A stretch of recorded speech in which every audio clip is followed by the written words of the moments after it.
Hola, buenos días con todos. Les damos la bienvenida a este webinar.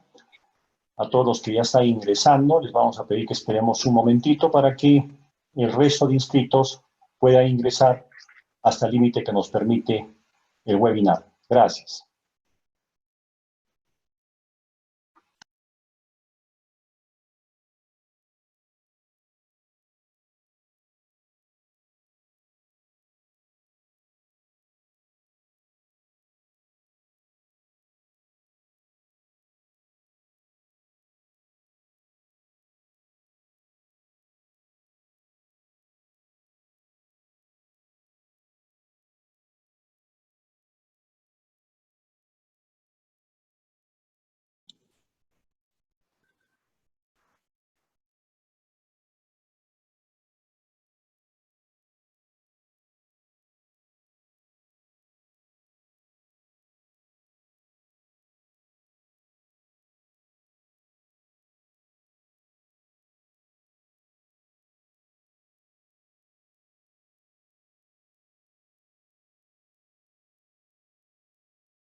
Buenos días nuevamente, bienvenidos al webinar que ha organizado el Estudio Cárdenas Asociados.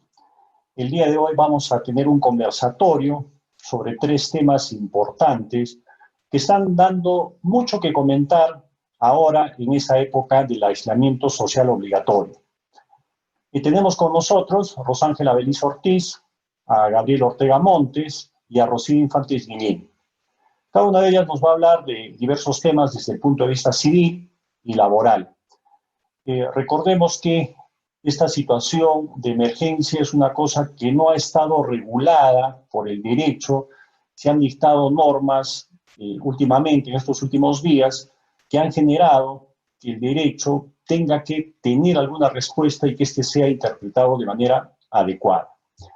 El primer tema que vamos a conversar es sobre los plazos procesales de prescripción y caducidad durante el estado de emergencia. ¿Qué es lo que está pasando con estos plazos? Hemos tenido muchas consultas, muchas preguntas, y además hay muchas inquietudes. ¿Qué pasa con estos plazos?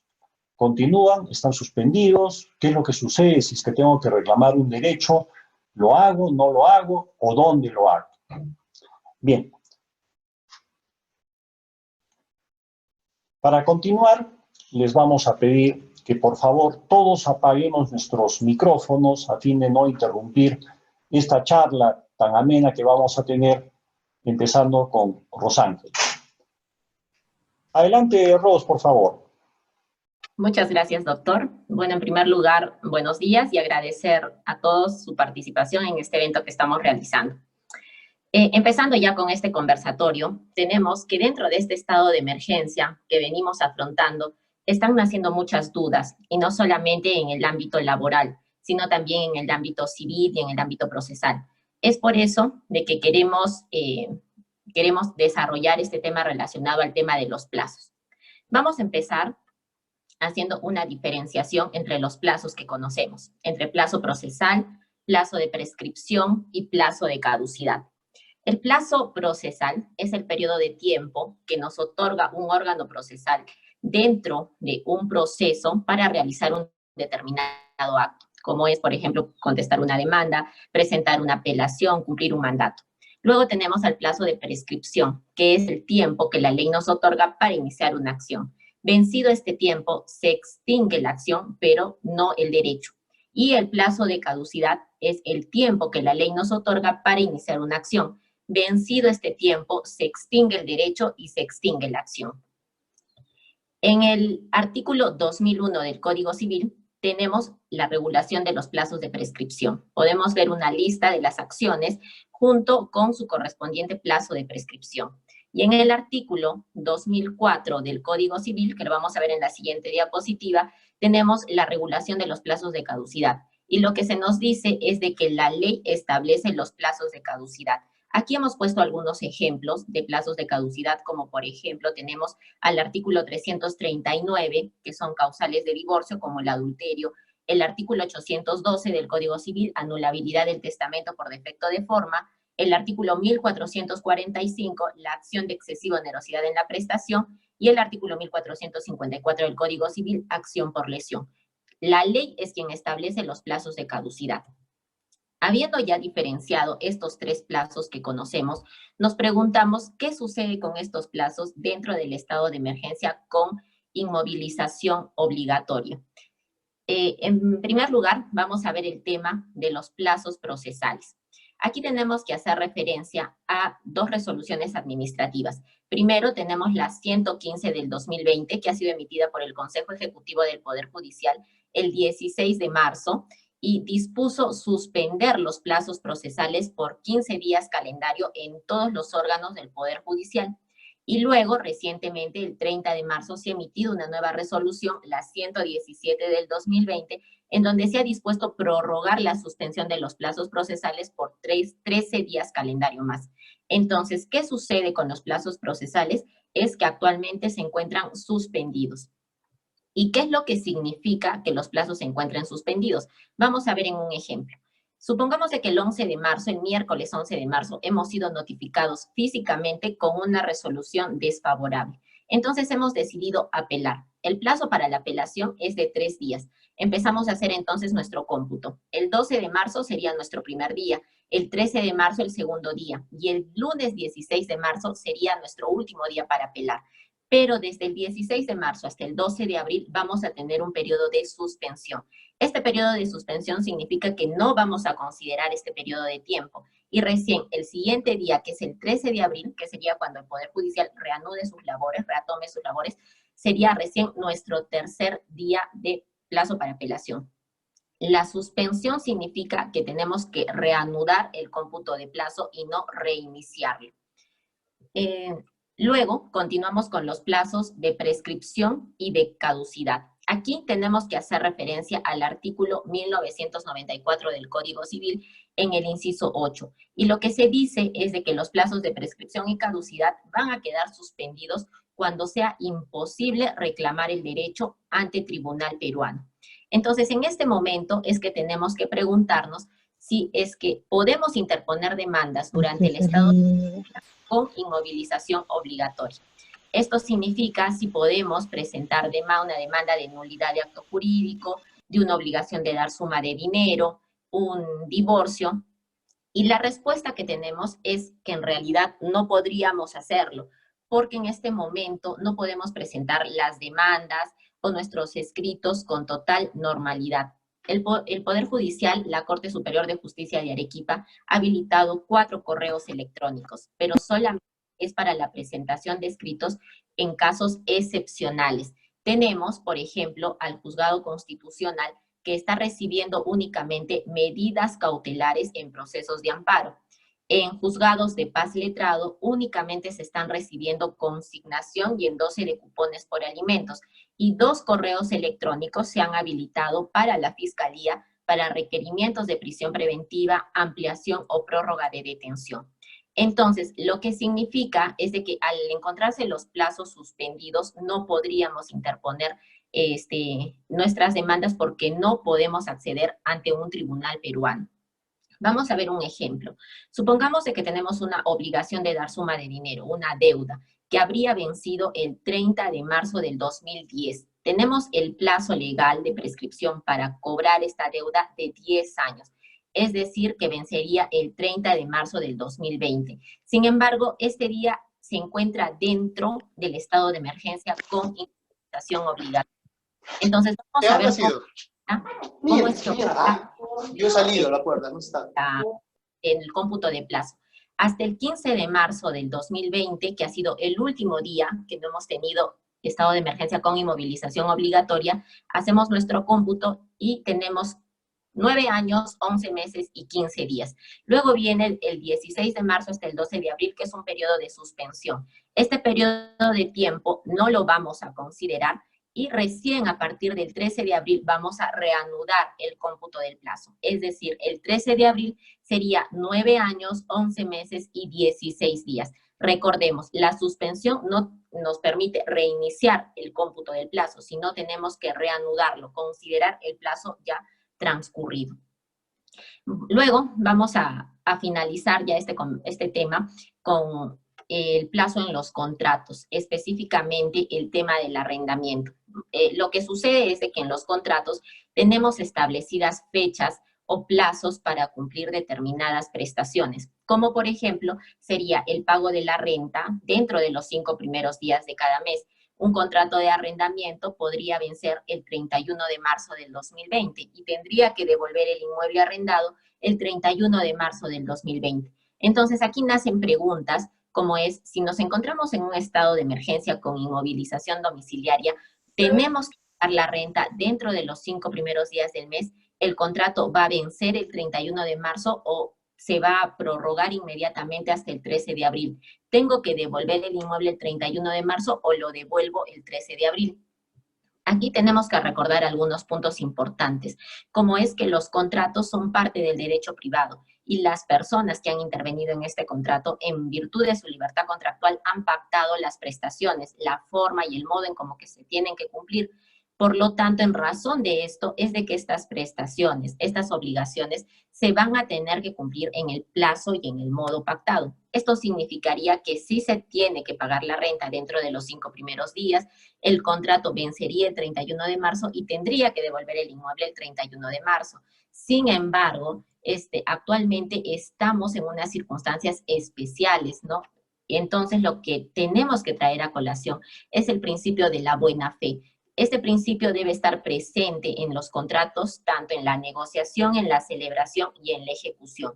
Por lo tanto, si actualmente nos encontramos en una situación como la del ejemplo, en la que tenemos que pagar una renta o tenemos que devolver el inmueble y el contrato está próximo a vencer, pues lo más recomendable es renegociar, ponernos en contacto con nuestro arrendador, con nuestro arrendatario y poder llegar a un acuerdo de la forma en que se podrían cumplir con estas prestaciones, a fin de proteger los intereses de ambas partes. Eso sería todo. Muchas gracias por su atención. Gracias, Rosángela. Como siempre, bastante diáfana en analizar estos hechos y seguramente a todos nuestros invitados les va a generar una serie de dudas al respecto. Hoy en día hay mucha preocupación respecto a los contratos de alquiler, tanto para las personas que están alquilando, los arrendadores, como para las personas que alquilan los bienes, los arrendatarios, ¿no? Tienen problemas en el pago de la renta, cómo le exijo esta renta, cumplo o no cumplo con el contrato, cumplo con el plazo, etc. Seguramente que va a haber infinidad de inquietudes a partir de todo lo que nos ha narrado Rosángela. Yo les invito, por favor, a todos los asistentes, en primer lugar, que por favor apaguemos los micros, porque a veces interrumpen los ruidos que pueden hacer desde sus casas. Y además también los invitamos a que ya vayan formulando sus preguntas, sus inquietudes que tengan con respecto a los temas que estamos conversando. Ahora quiero invitar también a Gabriel Ortega, quien nos va a conversar sobre un tema muy importante y también de mucha discusión, que es el teletrabajo o trabajo remoto en el COVID-19. Ha habido muchas interpretaciones respecto de que durante este tiempo de emergencia, ¿qué aplico? ¿Trabajo remoto o teletrabajo? Dejamos a Gabriel Ortega, quien seguramente con su característica va a permitir esclarecer estos conceptos. Adelante, Gaby. Buenos días, doctor. Muchas gracias. Buenos días con todos los participantes. En efecto, esta coyuntura particular en la que nos encontramos ha generado que muchos empleadores, en ánimo de no afectar el trabajo que vienen realizando con sus trabajadores, se mantengan la realización de estas actividades desde casa o desde el lugar que ellos han escogido para poder desarrollar su aislamiento social obligatorio. Pero nos hacemos la pregunta, ¿estamos ante una modalidad de teletrabajo o es que estamos realizando trabajo remoto? Para ello veamos algunos conceptos. El teletrabajo es la prestación de servicios sin la presencia del trabajador en el centro de trabajo, mientras que el trabajo remoto es la prestación de servicios con la presencia física del trabajador en su domicilio o lugar de aislamiento. ¿Cómo está regulado? El teletrabajo lo regula la Ley 30036 y su reglamento, mientras que el Decreto de Urgencia 026 del 2020 regula el trabajo remoto en conjunto con la Resolución Ministerial 072 del 2020 y su correspondiente guía para la aplicación del trabajo remoto. En ambos casos estamos ante una relación de subordinación del trabajador con el empleador. En cuanto al teletrabajo, la anterior por favor, en cuanto al teletrabajo estamos ante una modalidad laboral, mientras que en el trabajo remoto no nos encontramos en una modalidad, pero sí es una medida excepcional y temporal debido a la emergencia nacional por COVID-19. El lugar de prestación de servicio, el teletrabajo es cualquier lugar diferente al centro de trabajo y en el trabajo remoto es el domicilio o el lugar de aislamiento social obligatorio. La forma de adoptarlo para el teletrabajo es un acuerdo entre el trabajador y el empleador, y en el trabajo remoto es la decisión que ha tomado el empleador que se comunica al trabajador. La siguiente, por favor. ¿Quiénes están exonerados? En el teletrabajo no hay persona exonerada en tanto la naturaleza del puesto lo permita. En el trabajo remoto no se incluye a trabajadores que hayan dado positivo al COVID-19 y a los puestos cuya naturaleza lo impida. Los equipos tecnológicos para el teletrabajo puede proveerlos tanto el trabajador como el empleador. Hay un previo acuerdo entre ellos. Y en el trabajo remoto puede proveerlos el empleador o el trabajador, y aquí las partes pueden acordar la compensación de gastos adicionales derivados del uso de estos. Los derechos y obligaciones en el teletrabajo, los teletrabajadores tienen iguales derechos que los demás trabajadores, y en el trabajo remoto los trabajadores mantienen los derechos y obligaciones que ya tenían antes de ingresar a este estado de aislamiento social obligatorio. Esto nos genera entonces una cuestión. ¿El trabajo remoto está relacionado a la suspensión imperfecta del vínculo laboral? ¿Es la suspensión imperfecta? Veamos algunos conceptos. La suspensión del vínculo laboral es el cese temporal de la obligación del trabajador de prestar el servicio y la del empleador de pagar la remuneración respectiva, sin que desaparezca el vínculo laboral. ¿Qué tipos de suspensión existen? Dos, perfecta e imperfecta. En ambos casos no hay prestación del servicio por parte del trabajador. En la suspensión perfecta no hay el pago de la remuneración, mientras que en la imperfecta sí. El plazo máximo para la suspensión perfecta establecido por norma son 90 días y en algunos casos tenemos la fuerza mayor, el caso fortuito, la licencia sin goce, las sanciones disciplinarias. En la imperfecta tenemos vacaciones, permisos remunerados, la hora de lactancia y las licencias con goce, que es lo que se está usando ahora en época de cuarentena. Es así. La siguiente es así que el Decreto de Urgencia 026 del 2020, en ánimo de precisar ello, nos dice, en su numeral 17.2, el trabajo remoto no resulta aplicable a los trabajadores confirmados con el COVID-19, ni a quienes se encuentren con descanso médico, en cuyo caso opera la suspensión imperfecta de labores, de conformidad con la normativa vigente. Es decir, la suspensión de la obligación del trabajador de prestar servicios sin afectar el pago de sus remuneraciones. Y es aún más precisa en el numeral 20.2, cuando menciona, cuando la naturaleza de las labores no sea compatible con el trabajo remoto, y mientras dure la emergencia sanitaria por el COVID-19, el empleador debe otorgar una licencia con goce de haber sujeta a compensación posterior. Nos hacemos una nueva pregunta. ¿Hay aplicación del trabajo remoto a los trabajadores que se encuentren diagnosticados con COVID-19? La guía de aplicación del trabajo remoto es clara en decir no. El trabajo remoto no puede aplicarse a los trabajadores confirmados con el COVID-19 ni a quienes se encuentren con descanso médico. En estos casos, corresponde cumplir el descanso médico. Y nos lleva ahora a una última cuestión. La declaración de nivel 3 del COVID-19 en el Perú constituye caso fortuito o fuerza mayor. Tomamos como premisa básica que las disposiciones laborales en sí mismas y aquellas con impacto laboral no han definido al brote y propagación del COVID-19 como caso fortuito ni fuerza mayor, por lo que corresponde aplicar los conceptos establecidos en nuestra normativa civil. Tomando también una premisa básica que es el caso fortuito no es lo mismo que fuerza mayor. Sin embargo, debido a que, que estamos ante una declaración de emergencia nacional, una declaración de emergencia sanitaria por parte del gobierno peruano, es que estaríamos ante un estado de fuerza mayor. Eso es todo de mi parte. Muchas gracias. Gracias, Gabriela. Muy ilustrativa tu charla que nos has dado respecto de la modalidad de trabajo que se debe emplear y aplicar durante la cuarentena o el COVID-19, ¿no? Este trabajo remoto es una cosa excepcional que solamente debe estar vigente.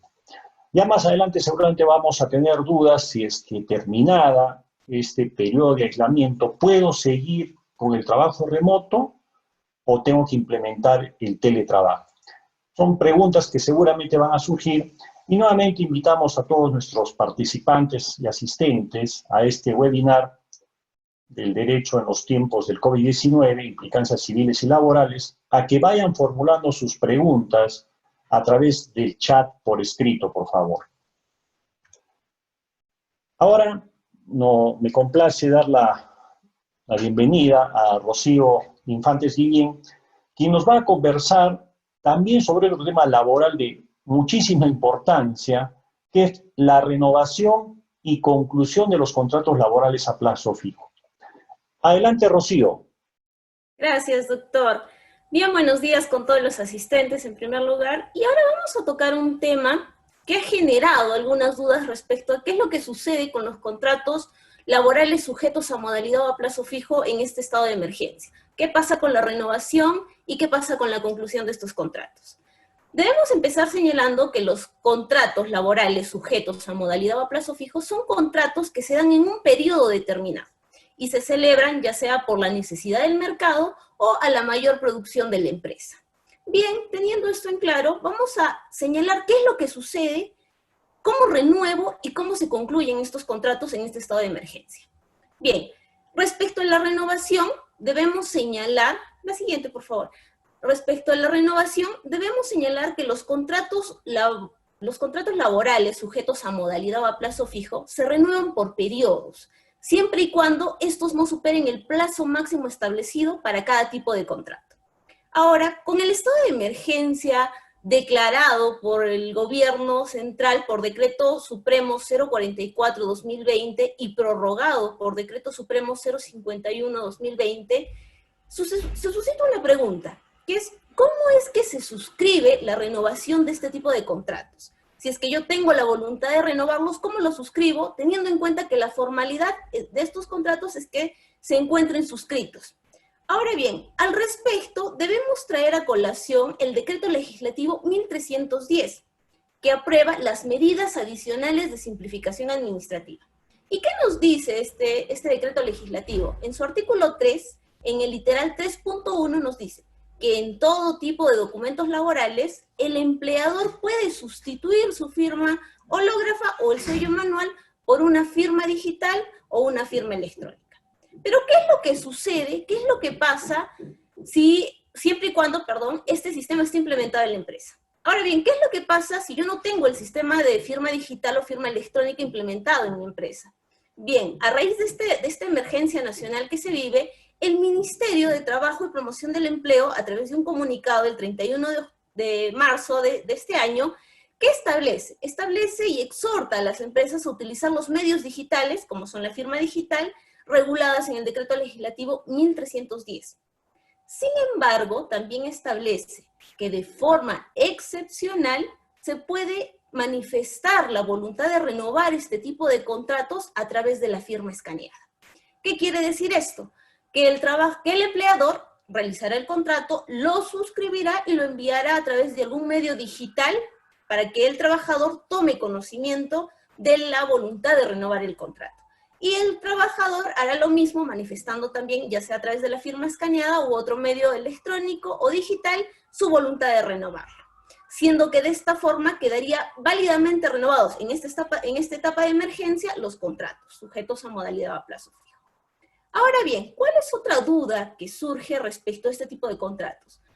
Respecto a la conclusión. Ahora, debemos tener en cuenta que la duración natural de este tipo de contratos es el plazo, cuyo término acarrea la conclusión definitiva de este contrato en forma automática sin necesidad de aviso o requerimiento previo, salvo que haya un pacto distinto. Ahora bien, ¿cuál es la duda que surge y se dice? ¿Qué pasa con mi contrato sujeto a plazo fijo en este estado de emergencia cuando concluye? Como hemos dicho, la regla general es que concluye en forma automática si es que no hay una voluntad de renovar este tipo de contratos. Ahora bien, como nos encontramos en un estado excepcional, como hemos señalado, que nunca antes se había visto en nuestro país, ¿qué es lo que se recomienda para la conclusión de este tipo de contratos? Recomendamos primero emitir una comunicación al trabajador recordándole la fecha de conclusión del contrato, si es que, como hemos señalado, no hay voluntad de renovarlo. Una vez que concluye el contrato, al día siguiente de la fecha de conclusión de este, se debe dar la baja respectiva tanto del sistema contable como de las planillas de la empresa. Asimismo, se deben restringir los accesos al sistema, los accesos que tenga el trabajador al sistema de la empresa y también cortar los correos institucionales que se le hayan otorgado. Y finalmente, dentro del plazo legal dentro del plazo de ley de 48 horas, se le debe liquidar los beneficios sociales correspondientes, por ser el derecho del trabajador. Siendo que de esta forma tendríamos válidamente acreditada la conclusión de este tipo de contratos. Bueno, espero haber aclarado algunas dudas que hayan podido surgir y muchas gracias.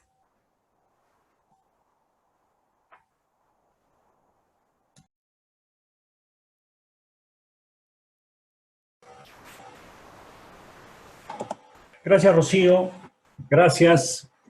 Nuevamente, me quedo muy satisfecho con todos los conceptos que se han dado en esta oportunidad. Veremos que gracias a estas intervenciones seguramente se están despejando un sinnúmero de dudas que tienen nuestros participantes. Sin embargo, invitamos a todos nuestros participantes en este webinar a que puedan, por favor, realizar sus preguntas por escrito, con la finalidad que les podamos ir absolviendo. Recordemos, siempre nuestro estudio está permanentemente renovándonos y lo hacemos por ustedes. Siempre la renovación del estudio se pone ante las circunstancias que, por ejemplo, en este momento estamos viviendo en el país. Bien, vayamos revisando las preguntas que nos han ido escribiendo nuestros amigos.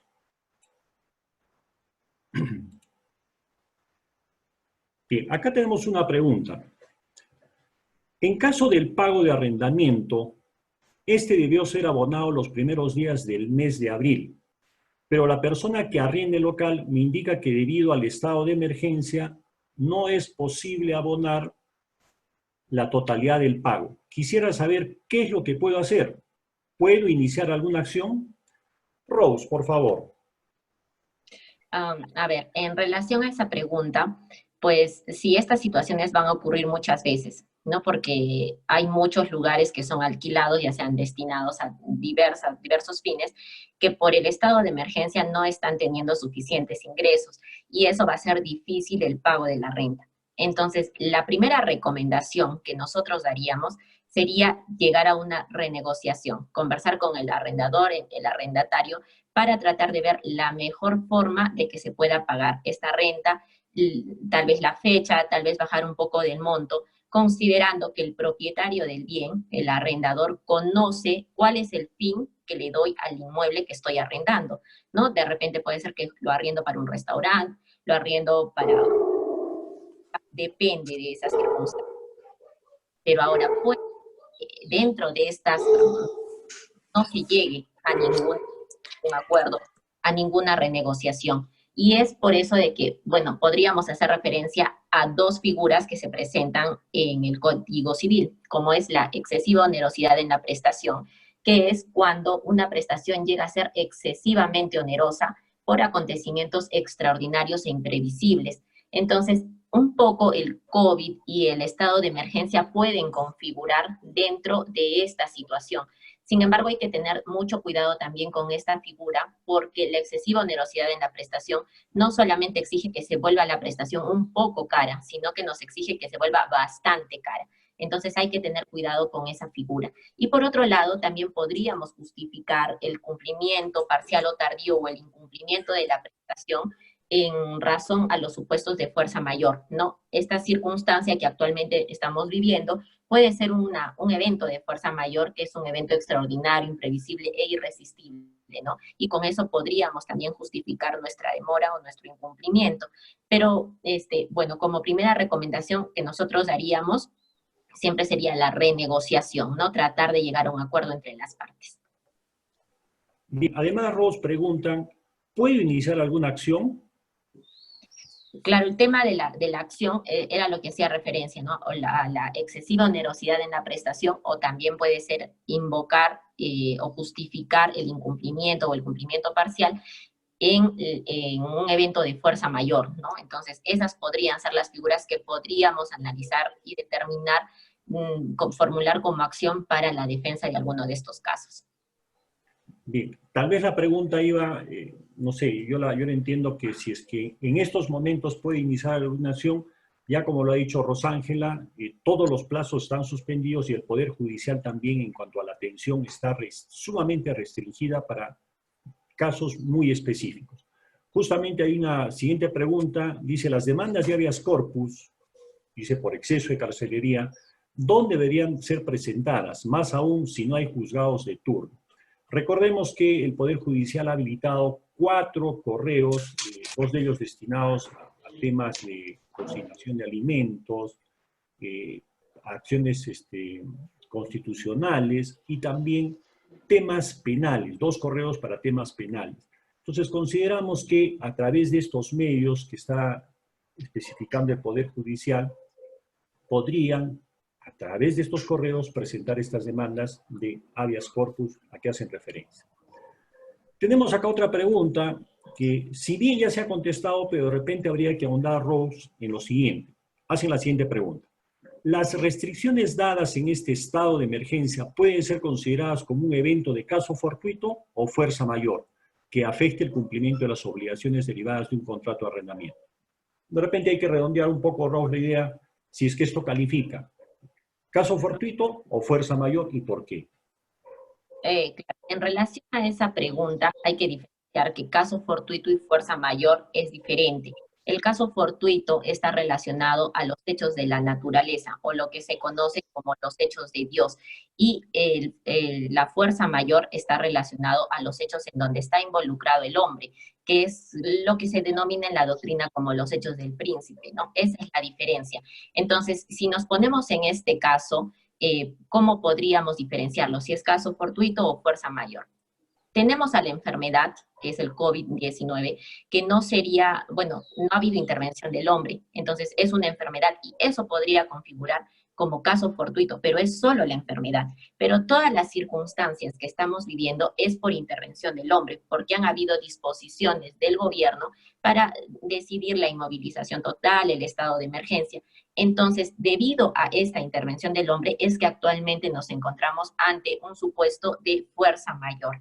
Y sí, como habíamos comentado, la fuerza mayor es una causa para justificar el incumplimiento de una prestación o el cumplimiento parcial o tardío, ¿no? Entonces sí podríamos justificar haciendo referencia a este supuesto de fuerza mayor.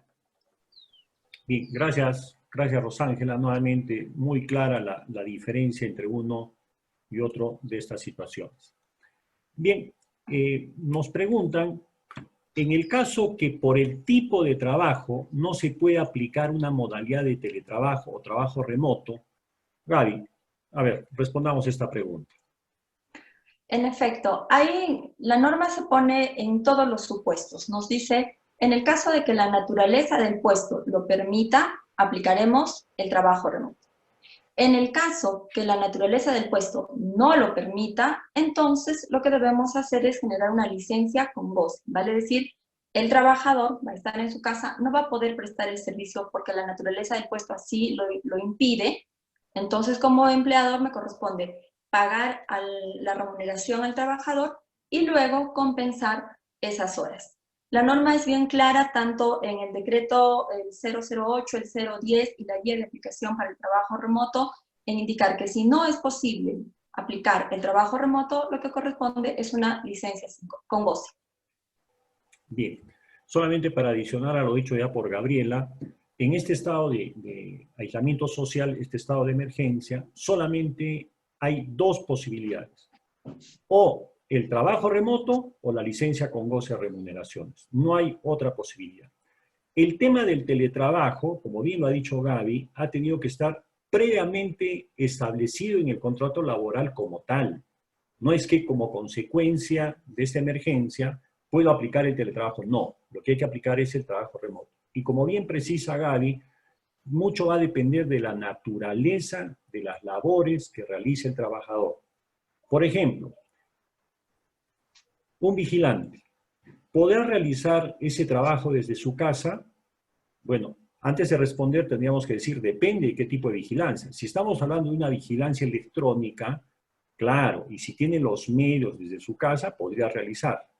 Pero en un caso más específico, un personal de limpieza, ¿podría realizar el trabajo desde su casa? No, imposible, porque requiere la presencia física de ese trabajador en el lugar donde tenga que realizar esta labor de limpieza. Bien, acá hay otra pregunta muy interesante de ámbito civil. Dice, buenos días, debido al estado de emergencia, ¿el arrendador puede pedir un aumento de la renta debido a que este es su único ingreso?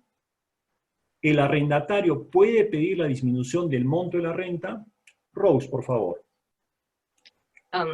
Bueno, en relación a esa pregunta, tenemos de que actualmente los hechos que venimos viviendo va a presentar un poco de controversia en un tema de un arrendamiento, porque vamos a tener por un lado al arrendatario, el inquilino, que le va a parecer que la renta es muy alta, no puede pagarla, y va a querer que esta renta sea disminuida.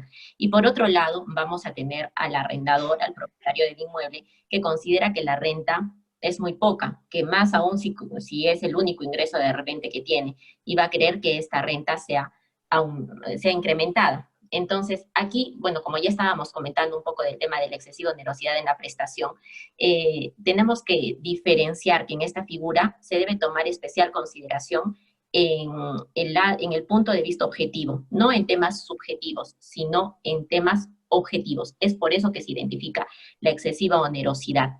¿Sí? No tenemos de repente que ver que nuestro arrendatario tenga mucho patrimonio o mucho dinero para poder cumplir la renta, ni que el arrendador no tenga otro ingreso, sino hay que identificar o ver cuál es la situación del mercado. Entonces, hay que ver temas objetivos. Por ejemplo, este tema de que si el propietario quiere que se incremente la renta, habría que analizar si en este momento el mercado de los arrendamientos tiene demanda o no, o si por el contrario, esta demanda va a bajar.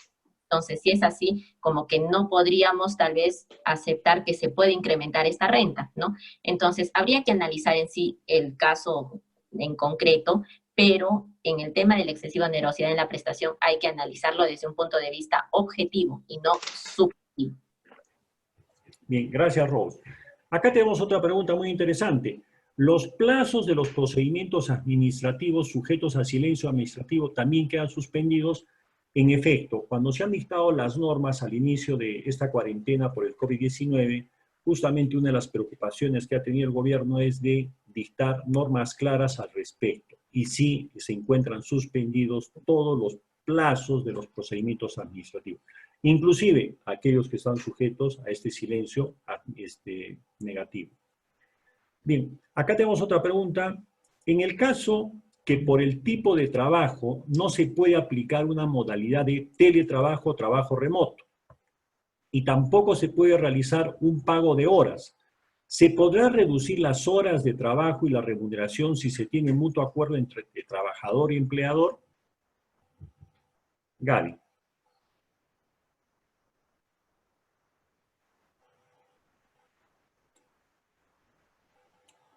¿Aló? Aló, sí te escuchamos, Gaby.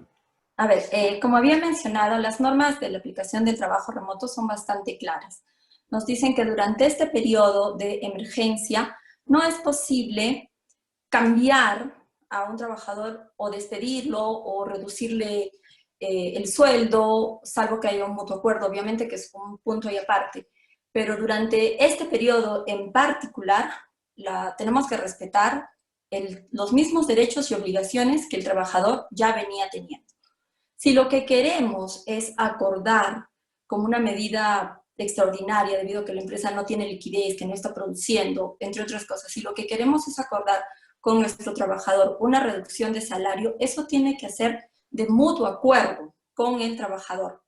Vale decir, tenemos que de alguna forma plasmar, como lo ha mencionado la doctora Rocío, existen formas de plasmar en esta época, vía llamada telefónica, vía correo electrónico, vía mensajes de texto, plasmar que hay un mutuo acuerdo en la reducción del salario. Aquí tenemos que tomar en cuenta una premisa básica.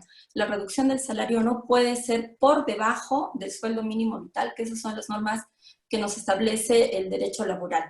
Sí podemos llegar a un acuerdo de reducción de salario, pero no podemos despedir al trabajador, y lo que la norma nos dice es bien claro. O aplicamos el trabajo remoto, o si no se puede, damos una licencia con goce de haber y luego hay una compensación de horas. ¿Puedo llegar a un acuerdo con mi trabajador para reducir el salario? Puedo llegar, pero tiene que estar evidentemente plasmado y no no ir por debajo del sueldo mínimo vital. Gracias, Gabriela. Y si me permite solamente adicionar, como bien lo has precisado, en este momento que nos encontramos en este estado de emergencia, solamente se puede hacer dos cosas. O implementamos el trabajo remoto o le damos licencia con goce de remuneración. La SUNAFIL ha emitido ya pronunciamientos y la ministra de Trabajo también ha sido muy enfática en que durante este periodo no puede haber despidos, ¿correcto? No puedo yo despedir a un trabajador.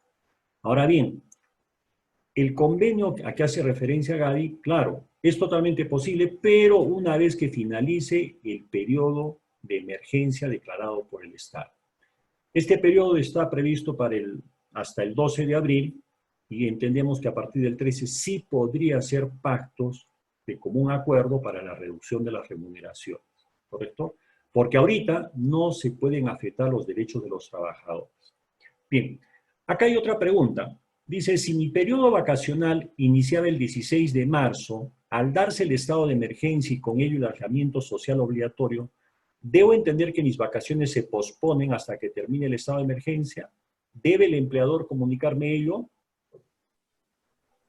A ver, como hemos mencionado, dado que estamos ante una coyuntura bastante particular, no estamos en una época en la que el trabajador podría hacer uso y disfrute de ese periodo vacacional. La intención de la norma de dar un periodo vacacional a un trabajador es que él pueda disfrutar de ese periodo que él solicita y que le corresponde además.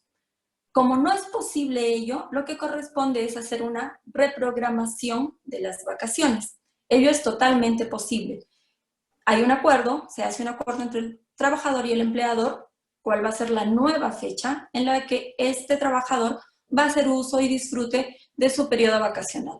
Ahora bien, no es recomendable que fijemos este nuevo periodo vacacional una vez culminado este periodo de aislamiento social obligatorio, porque dada esta coyuntura particular en la que nos encontramos, no sabemos si las normas van a dar la total libertad a partir del día 13 de abril o a partir del día 11-12 de junio, que es la fecha en la que se vencen los 90 días de emergencia. Entonces, lo mejor es esperar que pasemos todo este periodo de emergencia y recién podamos reprogramar. Recordemos que las vacaciones siempre se llevan por acuerdo entre ambos, y entre el trabajador y el empleado. En caso que esto no sucediera, el empleador le dirá cuándo debe salir de vacaciones al trabajador. Lo recomendable es reprogramarlas, pero siempre considerando que pasemos este estado de emergencia. Gracias, Gaby. Tenemos otra pregunta. En el caso de personal de confianza, ¿la empresa puede tomar la decisión de ya no contar con el trabajador? A ver, insistimos, durante este estado de emergencia no se puede despedir a ningún trabajador, por ningún motivo. La única posibilidad es la que dijo Rocío, si es que mi contrato está sujeto a un plazo fijo y ha vencido, claro. Pero en el caso de el trabajador de confianza, mañana no se le puede comunicar, ha dejado usted laborar porque ha perdido usted la confianza. No se puede. Hay que esperar a que termine este periodo de emergencia. Si me permite acotar, doctor, también. Claro que sí, Rocío, adelante. Ya ha habido un pronunciamiento de la ministra de Trabajo que ha señalado que durante este periodo no pueden haber despidos. Entonces, cualquier pregunta relacionada al tema de si puedo despedir a mis trabajadores, no, solamente como he señalado, procedería siempre y cuando concluya mi contrato, ¿no? Esa es la única posibilidad que hay de la conclusión. Bien, ahora, además, seguramente mucha gente está preguntándose, pero hemos leído en los diarios, hemos escuchado en las noticias, la suspensión perfecta por 90 días. No sé si podemos comentar algo al respecto, Gaby, Rocío, si es que procede o no procede esta suspensión perfecta de 90 días durante este periodo de emergencia. Doctor, al respecto, la ministra de Trabajo, como representante del Ministerio de Trabajo, también ya ha emitido un pronunciamiento bastante enfático en decir que no aplica durante este periodo de emergencia la suspensión perfecta del vínculo laboral. La ministra también ha dicho para ello que se tienen que aplicar las normas que ya se han emitido, vale decir, el decreto 010, que es la aplicación del trabajo remoto, con su correspondiente guía del trabajo remoto. Y lo que esto implica además, vale decir, o es trabajo remoto o si no, es la licencia con goce de haber. La ministra ha mencionado, ha dicho, no se va a permitir de ninguna manera el abuso en contra del trabajador que pierda su trabajo o que se le suspenda el vínculo utilizando la normativa general laboral, ¿no? O sea, el Ministerio de Trabajo ya ha emitido pronunciamiento formal y enfático, es más, al respecto. Bien, si me permiten acotar al respecto, es cierto que es una solución legal que está prevista en el artículo 15 del Decreto Legislativo 728 en su texto único, ¿no? La suspensión perfecta por un plazo no más de 90 días. Pero eso es una cuestión excepcional, muy excepcional. Ahora, ¿qué es lo que podría ocurrir? A ver, ¿es una decisión unilateral del empleador? Sí, el empleador puede tomar esa decisión y solamente bastaría que comunique a sus trabajadores para que se implemente esta suspensión perfecta. Sin embargo, la norma exige que se comunique a la autoridad de trabajo y esta autoridad de trabajo tiene el plazo de 6 días para evaluar si es que los argumentos justifican o no la suspensión perfecta. Ahora, ¿cuál sería el argumento principal? La declaración de estado de emergencia, el estado de insolvencia, la falta de caja para poder pagar, etc. A ver, hay que tener mucho cuidado porque ya la SUNAFIL, en diversos pronunciamientos a lo largo de su presencia en el mercado laboral, y la Autoridad de Trabajo y la Ministra de Trabajo, yo creo que va a ser bien difícil que puedan aceptar esta situación como una causa justificada. Siempre en el estudio nos hemos caracterizado por ser preventivos, no solamente dar una solución inmediata, sino ver las consecuencias que a futuro podrían generar.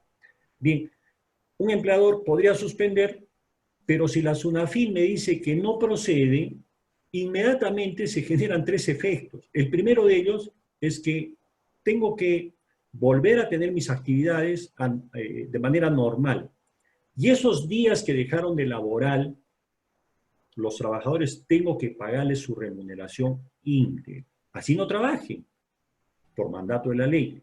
Lo segundo es que una segunda contingencia económica es que me podrían iniciar un proceso de daños y perjuicios cada uno de estos trabajadores por este periodo de suspensión perfectas, entre comillas. Y la tercera contingencia, que es real, es la multa que me podría imponer SUNAFIL, que asciende a más de 25 unidades impositivas tributarias, que en soles es aproximadamente 112.300 soles. O sea, es una sanción bastante complicada.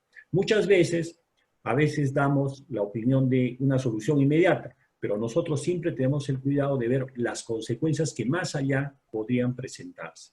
Por lo tanto, de repente implementar este tipo de solución no es una solución en realidad, sino es más funesta las consecuencias económicas que podrían producirse. Acá tenemos otra pregunta muy interesante, y creo que está dirigida para ti, Gaby. ¿El trabajo remoto culminará en todos los casos el 13 de abril o hasta cuándo se puede emplear, se puede utilizar? A ver, la norma que declara este estado de emergencia, que es bastante particular, el decreto supremo 008 establece que tenemos 90 días de estado de emergencia. Esta norma fue dada el 11 de marzo, y si hacemos la cuenta tenemos hasta el 11 de julio. El decreto supremo, el 026, que es el que nos da el trabajo remoto, y su correspondiente guía de aplicación nos dice, el trabajo remoto tiene por fecha de duración como máximo, o sea, se puede aplicar hasta que dure la emergencia, los 90 días. Pero ¿cuál es su aplicación inmediata? Los días que dure, que inicialmente fueron 15, los días de aislamiento social obligatorio. Y es más, la guía de aplicación del trabajo remoto nos da una propuesta de cómo el empleador tenía que comunicar al trabajador, porque recordemos que es una decisión del empleador, el aplicar este trabajo remoto, de cómo tenía que comunicar al trabajador que iba a realizar trabajo remoto, desde qué fecha hasta qué fecha. Inicialmente iban a ser 15 días y estaba sujeto a las modificaciones. De los 15 días se ampliaron otros 13 días más, entonces ya estamos en 28 días. El empleador podría volver a ampliarlo, el trabajo remoto, sí, con un plazo máximo de los 90 días, que es lo que ha establecido el decreto supremo 008. Gracias, Gabriela. Es muy claro este tema del estado de emergencia sanitaria. Recordemos que es por un periodo de 90 días, si no me equivoco, Gaby, y por ese periodo se podría extender, ¿no? Hay un instructivo de implementación del trabajo remoto, como bien dice Gaby, y en ese instructivo se precisa que durante ese periodo de emergencia sanitaria, que dura 90 días, podría continuar. Obviamente, insisto, siempre y cuando la naturaleza del trabajo pueda ser implementada de manera remota. Bien, acá tenemos otra pregunta. Sobre la renovación de los contratos, dado el estado de emergencia y en el caso de que el trabajador no cuente con impresora para poder imprimir el contrato y poder suscribirlo, ¿qué hacemos? Rocío.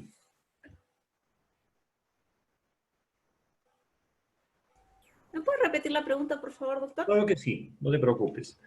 Pregunta, sobre la renovación de los contratos, dado el estado de emergencia y en el caso de que el trabajador no cuente con impresora para poder imprimir el contrato y poder suscribirlo, ¿qué hacemos?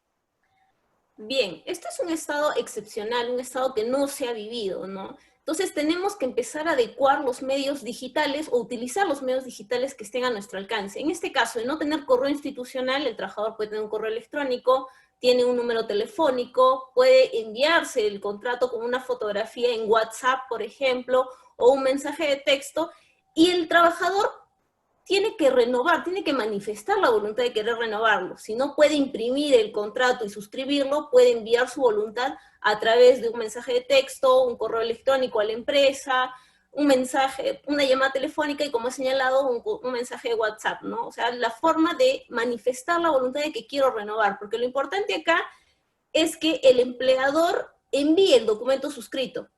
donde se establecen las condiciones en las que se va a renovar el contrato, y el trabajador de aceptar estas condiciones, ¿no? El manifestar de alguna forma su aceptación de este tipo de condiciones. Y como hemos señalado, es un estado excepcional. Una vez que se termine este estado de aislamiento social obligatorio, habrá que ver las restricciones que va a dictar el gobierno y de acuerdo a eso tomar las medidas para poder ya formalizar este contrato, ¿no? Esta renovación. Bien, y solamente acotar, Rocío, que el derecho es una herramienta y como tal tiene que ser muy imaginativa toda clase de solución. Como bien dice Rocío, este es un estado excepcional, nunca lo hemos vivido, nunca hemos tenido una cuarentena tan excesiva, nunca hemos tenido un COVID-19, un 18, un 17, por así decirlo, nunca lo hemos vivido, por lo tanto el derecho recién está poniendo algunas normas para regular unas situaciones, pero decididamente hay 1000 situaciones que se producen en el plano de la realidad y las alternativas de solución tienen que ser muy creativas. Acá tenemos otra pregunta. Si mi empresa ha optado por la reducción del salario de los trabajadores, pero no todos los trabajadores manejan el correo institucional, ¿cómo podría comunicarles tal decisión sin verme afectado? Bien, a ver, acá tenemos un problema. Y hemos dicho que esta reducción del salario tiene que ser de mutuo acuerdo, ¿correcto? Tiene que ser convencional. Si no es convencional, no opera. El empleador de manera unilateral no puede tomar esa decisión.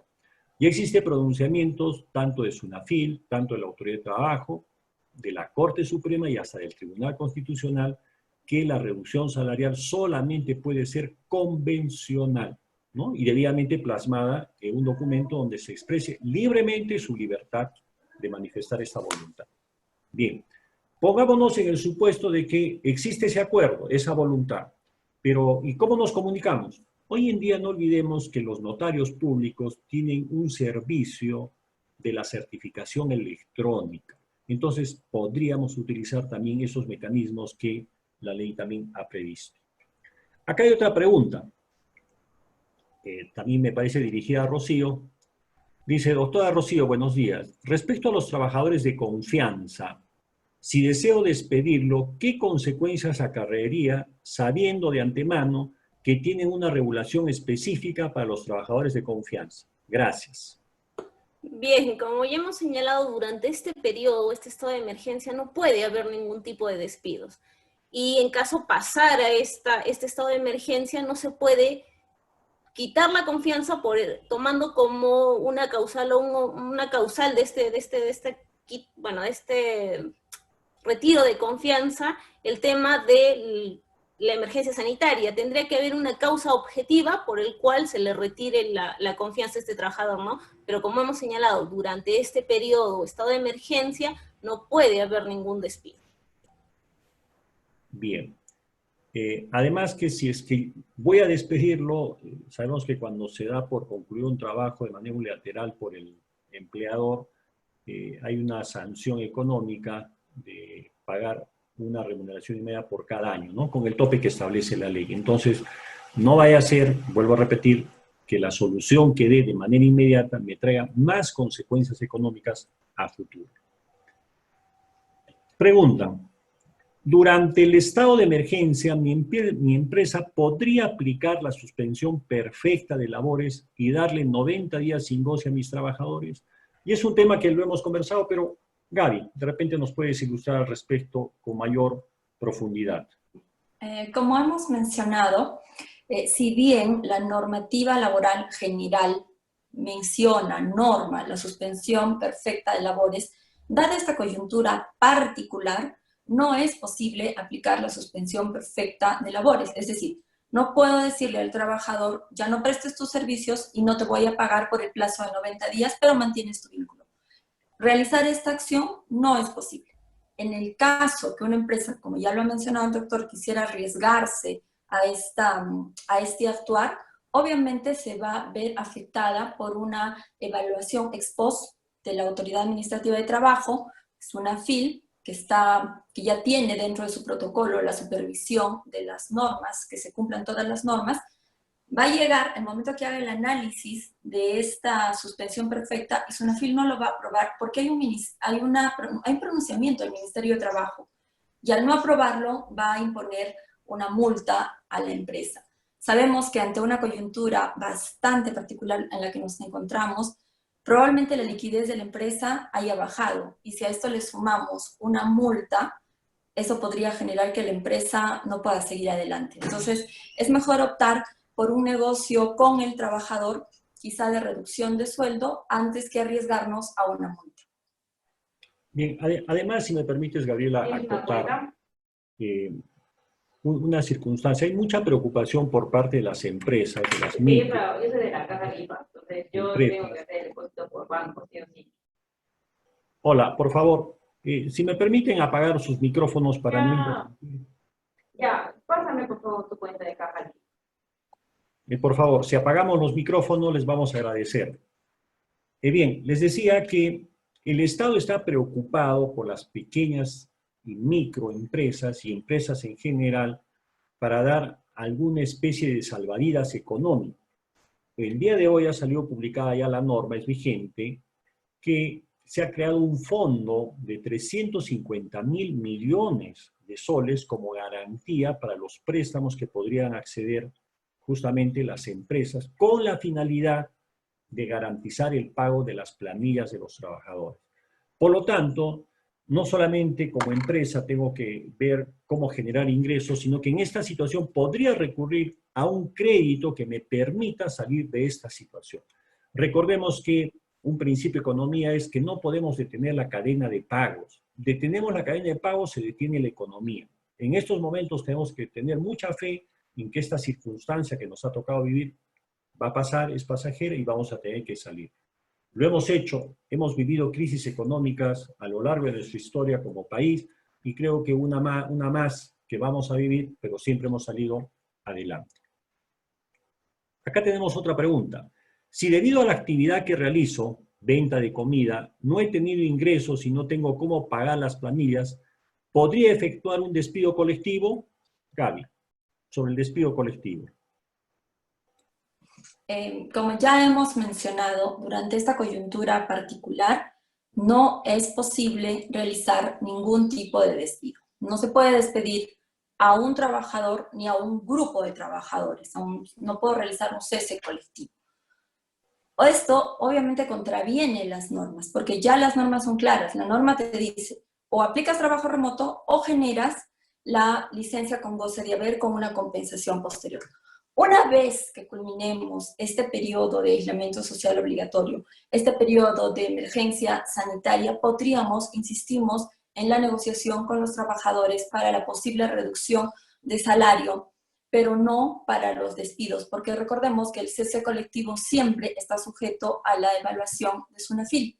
SUNAFIL es quien va a terminar finalmente decidiendo si es que esto fue correcto o fue incorrecto. Además que los trabajadores pueden iniciar acciones legales en contra de la empresa, en contra del empleador que los despidió aduciendo la falta de ingresos o la falta de liquidez de la empresa, porque debido a esta emergencia particular no ha podido producir, ¿no? Entonces tenemos que tener cuidado. Ahora, también tenemos que recordar lo que nos acaba de mencionar el doctor, que se ha creado el FAE, que es el Fondo para auxiliar a estas pequeñas y microempresas. Este fondo ya se había dado mediante el decreto del 029, parece, en el que dice, vamos a permitir que estas empresas, a efecto de no perjudicar, voy a subvencionar incluso tu planilla en cierta parte. De aquellos trabajadores que ganen hasta 1.500, vamos a asumir el 35%. Vamos a dar préstamos por la banca privada para que los intereses sean bajos. Entonces, el Estado está buscando evitar el cese colectivo, está buscando evitar la suspensión perfecta de los trabajadores, precisamente para que la cadena de producción no pare y para que la forma en la que se pueda reactivar la economía sea lo más rápido posible. Bien, tenemos acá otra pregunta súper interesante. Estoy a punto de iniciar un proceso de divorcio con mi esposa. Espero que no sea consecuencia de la cuarentena. Y ha cesado la relación laboral con mi empleadora por mutuo acuerdo dentro del estado de emergencia que vivimos. Quiero saber si el concepto de CTS constituye un bien social dentro del matrimonio, haciendo presente que mi relación laboral comenzó estando casado. Bien, a ver, acá hay un tema de naturaleza civil y hay que recurrir a a la clasificación de los bienes propios. El Código Civil, en el artículo 302, hace un listado de cuáles son bienes propios. Y de acuerdo a la norma, no está considerado el tema de la renta que se obtiene por trabajo como un bien propio. Por lo tanto, sería un bien social. Y sí, pues, tendría que ser parte de un bien social y ser dividido como corresponde de acuerdo a lo que la ley establece. Doctor, si me permite ahí acotar algo más. Ha habido pronunciamientos ya de la Corte Suprema referido al tema de la CTS o de beneficios laborales. Y para determinar si es un bien propio o es un bien social, hay que saber cuándo es que nace este crédito laboral impago. Si el crédito laboral impago nace dentro del matrimonio, va a ser un bien social. Entonces, en el caso que se nos propone, si este beneficio de CTS que recibiría, sí sería un bien social. Gracias por la acotación, porque es importante, claro, determinar el punto del origen, ¿no? Está bien. Acá tenemos otra pregunta. En los casos de los contratos con vencimiento próximo, en lo que no se podrá aplicar la compensación de horas, ¿es posible aplicar el descuento del tiempo no laborado? Rocío. Bien. En este tipo de casos, lo que se recomienda es realizar la renovación del contrato, toda vez que el trabajador no puede asumir el riesgo empresarial de la no compensación de las horas. Entonces, lo que se recomienda es renovar el contrato para que pueda haber una compensación. Caso contrario, no podría haber una reducción. Como hemos señalado, en esta etapa no puede haber una reducción si no es por mutuo acuerdo, siempre y cuando culmine el estado de emergencia. O sea, en esta etapa no podemos hacer una rebaja de remuneraciones, no podría haber ese tipo de compensaciones, ¿no? Tendría que ser ya sea una renovación o asumir, el empleador tendría que asumir ese riesgo, ¿no? Ese monto pagado. Bien, acá tenemos otra pregunta. En el tema del trabajo remoto no se ha consignado a las gestantes. ¿Qué tipo de trabajo deberían de realizar las mismas? ¿Las podemos incluir en el grupo de las personas para realizar trabajo remoto? Gaby. A ver, acá tenemos que considerar una cosa. La guía de aplicación del trabajo remoto estableció dos grupos, que son los grupos particulares a los cuales tendríamos que tener en consideración para la aplicación del trabajo remoto, vale decir, preferir a estas personas para que no presten, en caso de que sea necesario, para que no presten su servicio en el lugar de trabajo, vale decir médicos, enfermeras o algunos otros que su servicio sí se requería que sea prestado de manera normal y no trabajo remoto, pero este grupo particular no debía prestarlo. A pesar que la norma diga que tenían que ir a prestarlo, este grupo particular no tenía que ir. Y era el grupo que por edad debían permanecer en sus casas, mayores de 60 años, y por salud. Y dentro de ellos encontrábamos a los hipertensos, a las personas con diabetes, con enfermedades cardiovasculares, con enfermedades pulmonares, con cáncer y con cualquier enfermedad inmunosupresiva. De ningún momento se consideró a las personas en estado de gestación. Vale decir que si la norma fue taxativa en este grupo de preferencia para las personas que deberían prestar servicios fuera y no por ser un grupo de riesgo tenían que prestar servicios en trabajo remoto, pues ya estábamos dando un grupo de preferencia. Ahora bien, hay que considerar que las personas que se encuentran en estado de gestación y vienen prestando un servicio vía trabajo remoto, sus derechos y obligaciones, como lo había mencionado antes, se mantienen intactos. Esto no va a cambiar. Vale decir que si ya se encontraban en su etapa prenatal y postnatal, esto no va a cambiar porque es la naturaleza la que define esta etapa. Van a ser goce posterior al nacimiento del bebé de su etapa postnatal. Y en la medida de lo posible que puedan realizar el trabajo remoto, lo van a realizar. Ahora también hay que mencionar que vía trabajo remoto es posible modificar el horario de prestación del servicio, vale decir, dado que es una persona gestante, probablemente no puede estar sentada las 8 horas que tiene que prestar el servicio a su empleador y entonces podrá distribuir las horas hasta en un lapso máximo de 6 días. Todo el horario que normalmente lo cumplía en oficina, por ejemplo, lo puede distribuir hasta en 6 días. La norma es flexible en este caso, ¿no? Gracias, Gaby. Acá tenemos otra pregunta. Si el trabajador no puede compensar las horas de trabajo, ¿se podría hacer un acuerdo con el trabajador para tomar ese tiempo como vacaciones? Bien, ¿cómo? Claro, muchas palabras, no hay problema. A ver, la norma acá también nos hace una mención. Dice, si es que vamos a prestar el trabajo remoto y si es que no es posible, por la naturaleza del puesto, no es posible prestar el trabajo remoto, entonces te voy a dar una licencia con goce de haber sujeta a compensación. Pero también la norma, en otro de sus numerales, dice, puede llegar a un acuerdo en cuanto a esta compensación. Vale decir que probablemente estas horas de compensación luego se puedan canjear por vacaciones, por ejemplo, ¿no? Por vacaciones que ya tengan acumuladas ese trabajador, listas para gozar. Entonces, la norma sí ha flexibilizado un poco en cuanto a la aplicación para el sector público y en cuanto a la aplicación para el sector privado. Bien. Acá tenemos otra pregunta. Buenos días. ¿Qué pasa con una conciliación que tenía en el Ministerio de Trabajo para el 25 de marzo? ¿Esta se reprograma automáticamente o tengo que hacer alguna gestión? Como ya hemos señalado, se han suspendido todos los plazos en los procedimientos administrativos. Ahora bien, su pregunta es, ¿se va a reprogramar automáticamente? Entendemos que la Autoridad de Trabajo le va a reprogramar y seguramente le va a notificar para una siguiente fecha.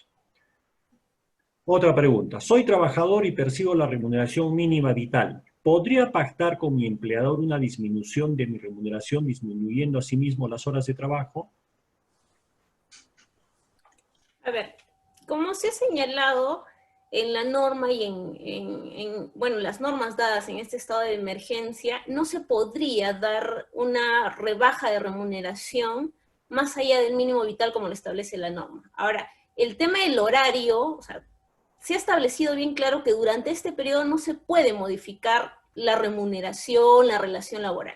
En cuanto a los horarios, sí podrían ser modificados previo acuerdo entre las partes, pero el monto del salario no podría ser, más allá del mínimo vital, no podría ser. Tendría que ser acorde a la norma, ¿no? Que son los 930, que es el salario mínimo. Ok. Bien, tenemos otra pregunta.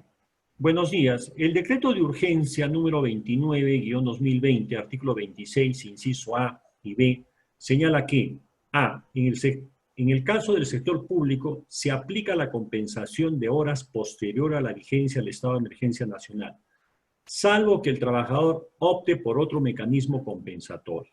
B, en el caso del sector privado, se aplica lo que acuerden las partes. A falta de acuerdo, corresponde la compensación de horas posterior a la vigencia del estado de emergencia nacional. Pregunta. ¿Es posible la solicitud de vacaciones del trabajador a fin de evitar el posterior pago de horas? Gaby.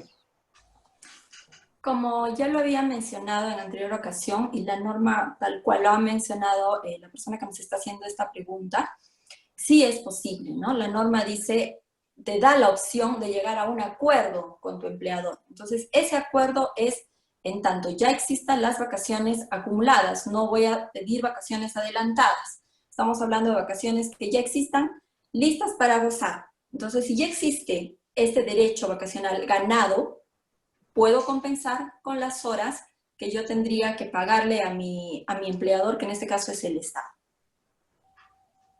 Ok. Tenemos acá otra pregunta. Buenos días. ¿Qué sucedería si el empleador, que es una institución educativa, y el empleado, una profesora, implementan el trabajo remoto mediante clases virtuales? Y la empleada no cumple con realizar el dictado de clases de acuerdo a los lineamientos dispuestos por el empleador. Por ejemplo, forma y oportunidad, sino que lo hace a su propio criterio y fuera de las fechas indicadas. Y ello, de acuerdo al reglamento interno de trabajo, constituye falta grave y reiterada. En este caso, tampoco se podría iniciar el procedimiento de despido o se tendría que esperar a que concluya el estado de emergencia para iniciar dicho procedimiento. Y si el docente no está capacitado en TIC, Tecnologías de la Información y Comunicación, ¿podría rehusarse a realizar el trabajo a distancia? Gracias por la respuesta. A ver, acá tenemos que tener en claro lo primero. El trabajo remoto, la guía de aplicación del trabajo remoto, da una obligación al empleador de capacitar a sus trabajadores en la realización de este trabajo. Vale decir, tengo que buscar la manera, de manera remota, obviamente, porque no va a haber reunión entre el empleador y el trabajador, pero tengo que haber buscado la manera de haber capacitado lo esencialmente necesario para que este trabajador pueda prestar su servicio. Estamos hablando de una profesora que tiene que brindar enseñanza a distancia a los alumnos de un colegio. Esta profesora tendrá que dar las clases a sus alumnos, entonces utilizará de repente lo que estamos haciendo ahora, una conferencia, podrá grabar audios y enviarlos, enviar fichas de trabajo y controlarlas. No estamos hablando que tenga que generar software educativos en sí mismos. Entonces, el empleador buscará creativamente la forma necesaria para que esta profesora pueda realizar su labor vía trabajo remoto. En cuanto a la parte de la pregunta que decía, ¿puedo yo generar e iniciar mi proceso de despido ahora? No. Reiteramos, la norma ha sido bastante clara y solo nos da dos opciones. O aplicamos el trabajo remoto porque la naturaleza del puesto así lo permite, y en este caso la naturaleza del puesto lo permite. Y dos, si no es posible aplicar trabajo remoto o no hay la tecnología necesaria para hacerla, no hay los medios para hacerlos, de repente en ese sector no hay luz eléctrica, no hay internet, diferentes cosas que puedan evitar que se realice el trabajo remoto, la opción 2 es darle licencia con goce a este trabajador para que luego compense las horas. Pero no hay la opción 3, que sería el despido. No existe esa opción. Claro, pero Gaby, y la pregunta iba más allá. Tengo que esperar, a ver, supuestamente en la pregunta que hacen es que la falta grave se habría cometido, entendamos que sí se habría cometido durante este periodo del trabajo remoto, ¿no? Tengo que esperar a que vence este plazo del periodo de emergencia para iniciar el procedimiento. Sí. Claro, definitivamente, porque ahorita no podría, porque la ley dice que tengo que darle 6 días para que haga sus descargos, y es más, hasta tendría que facilitarle el ingreso al centro laboral para que obtenga los informes para hacer su descargo, y ahorita estaría imposibilitado, por lo tanto ese plazo estaría suspendido. Sí. Tenemos acá otra pregunta, doctora Rocío. Respecto al tema laboral, si he suscrito contratos por periodo, debe ser con periodo de prueba con mis trabajadores por 3 meses, pero debido al estado de emergencia, ¿podría dar por culminados los contratos? ¿Se aplica el despido como tal? A ver, como hemos señalado, en todo tipo de contratos, ¿no? Bueno, en todo tipo de contratos que se suscriban a plazo fijo, hay un periodo de prueba. Este periodo de prueba es de 3 meses. Si mi periodo de prueba concluye durante el estado de emergencia, como hemos señalado, este tipo de contratos sujetos a periodo de prueba, sí, el empleador puede dar por concluido, pero siempre y cuando hay una causa justa referida a si está calificado para desempeñar o no el puesto laboral que está sujeto a prueba.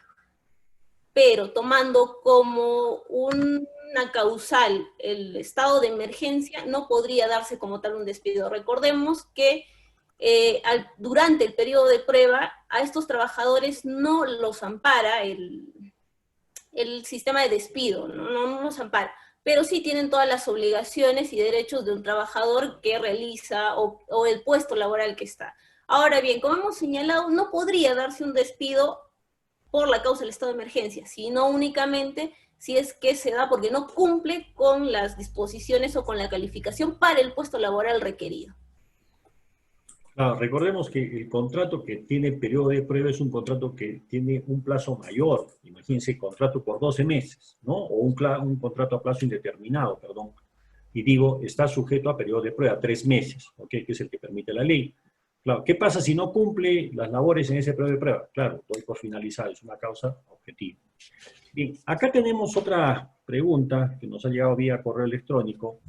Dice, si bien las prácticas y profesionales no son consideradas como un contrato laboral, sino que es a través de un convenio de modalidades formativas que se tiene una relación con el empleador, pregunta, ¿es automática la ampliación del periodo de prácticas formativas? La respuesta es no. Todo tiene que haber manifestación de voluntad de un contrato laboral y acá no hay nada automático. Si venció este contrato, digamos, durante el periodo de emergencia, se encuentra totalmente y válidamente vencido. Doctor, si me permite una acotación. Claro que sí. En cuanto a las modalidades formativas, tanto las prácticas pre y profesionales, bien digo, estas también encajan dentro de la aplicación del trabajo remoto. La norma así lo establece y ha pensado también en ellos. Vale decir que a estas practicantes también les correspondería el pago de su subvención con su correspondiente compensación de horas, por lo cual no estaríamos hablando, si es que luego tiene que compensar estas horas, no estaríamos hablando de una renovación automática, sino que tienen que compensar las horas que ya han sido subvencionadas por la persona o la empresa en la cual están realizando estas prácticas pre- o profesionales, ¿no? Bien, creo que no tenemos más preguntas. Agradecemos a todos por su participación. Recordemos que siempre el Estudio Cárdenas y Asociados se preocupa por ustedes son nuestra prioridad. Y durante este periodo de cuarentena nos estamos atendiendo virtualmente a través de este correo electrónico recepcion@estudiocardenas.pe. Nos pueden escribir y gustosamente les vamos a absorber sus consultas. Nuevamente, gracias a todos los participantes. Próximamente, en los siguientes días, se levante o no el estado de emergencia, volveremos a hacer otro webinar que es una nueva forma de estar en comunicación, no solamente con nuestros clientes, sino con todo el público que tiene dudas sobre el tema de derecho aplicable en estos tiempos del COVID-19. Gracias, Gabriela, gracias, Rocío, gracias, Rose, y gracias a todos los asistentes. Gracias. Gracias, gracias, doctor. Gracias a todos.